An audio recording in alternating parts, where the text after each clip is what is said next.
আসসালামু আলাইকুম রহমতুল্লাহ। সম্মানিত প্রিয় বন্ধুগণ, আলহামদুলিল্লাহ, কি সুন্দর একটি দৃশ্য দেখেন আপনারা। নিজেদের বৈঠকের সময় আজানের সময় হয়ে যায়। বাংলাদেশ জামাত ইসলামের আমির, একটা দলের প্রধান, দেখেন তিনি নিজে আজান দিচ্ছেন। আলহামদুলিল্লাহ, এর চাইতে সুন্দর দৃশ্য আমার মনে হয় আর কোনো হতে পারে না। এই সুন্দর পরিবেশ, এই দৃশ্য আওয়ামী লীগ বলেন, বিএনপি বলেন, জাতীয় পার্টি বলেন, এনসিপি বলেন, কোনো দলের মধ্যে আপনারা পাবেন না ইনশাল্লাহ। তো বাংলাদেশ জামাত ইসলামের আমির সাহেব তিনি নিজে আজান দিচ্ছেন, আর খেলাফত মজলিসের আল্লামা মামুনুল হক, হেফাজত ইসলামের আল্লামা মামুনুল হক তিনি নিজে ইমামতি করতেছেন।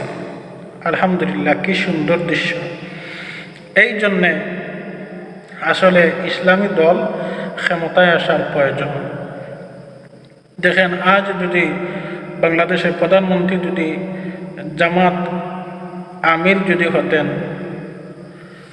তাহলে আরও সুন্দর লাগতো, দেশটা কত সুন্দর চলতো আলহামদুলিল্লাহ।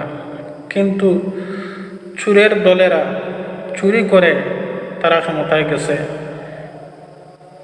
আমার তো মনে হয় না অন্যান্য যেই সমস্ত দলের নেতারা আছেন তারা কোরআন শরীফ পড়ার দূরে হতো, আমার তো মনে হয় না মুখজবানিও তারা শুদ্ধভাবে পড়তে পারবে কি না।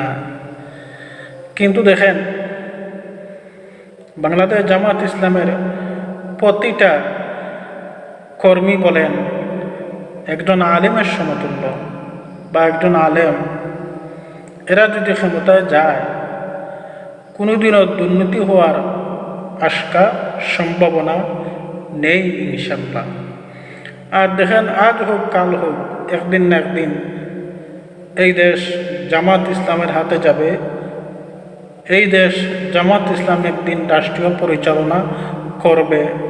বাতিলরা দেশ ছেড়ে পালাবে ইনশাল্লাহ। দেখবেন, কোনো বাতিলদের, স্বৈরাচারীদের ঠাঁই এই বাংলাদেশে হবে না। এই সময় আসতেছে, আর বেশি দূরে নয়, অল্প দিনের মধ্যে আপনারা দেখতে পারবেন ইনশাল্লাহ। সবাই সুস্থ থাকেন, ভালো থাকেন। আসসালামু আলাইকুম রহমতুল্লাহ।